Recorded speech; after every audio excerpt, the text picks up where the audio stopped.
What does a country in the Middle East and East Africa have in common? Both are headed for fairly predictable elections with authoritarian governments set to extend their decades-long rule. That's what's happening in Syria in the Middle East and Africa's Rwanda, where citizens are voting to re-elect their incumbent governments with very little opposition.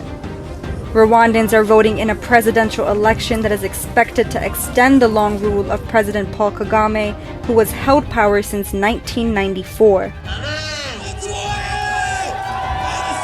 The outcome will almost certainly be in Kagame's favor, an authoritarian leader who is running virtually unopposed against the opponents who have failed to gather support during their campaigns. Kagame secured more than 93% of the vote at the last 3 elections and is praised by the West for ending the 1994 genocide in Rwanda. Yet, many human rights agencies have accused Kagame of cracking down on oppositions and journalists.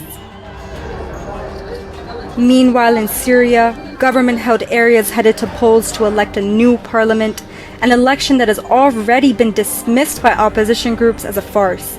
Voters are electing 250 lawmakers to parliament, a parliament which has very little political power in Syria's presidential system. 2/3 seats in the parliament are reserved for members of President Bashar al-Assad's Ba'ath party. 13 years after the onset of the Syrian civil war, Assad's government controls most of Syria after Iran and Russia helped him beat back rebel groups.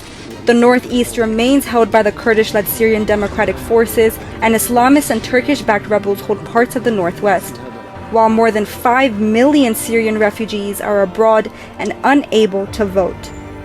With Dishha Bagchi, Bureau Report, NDTV.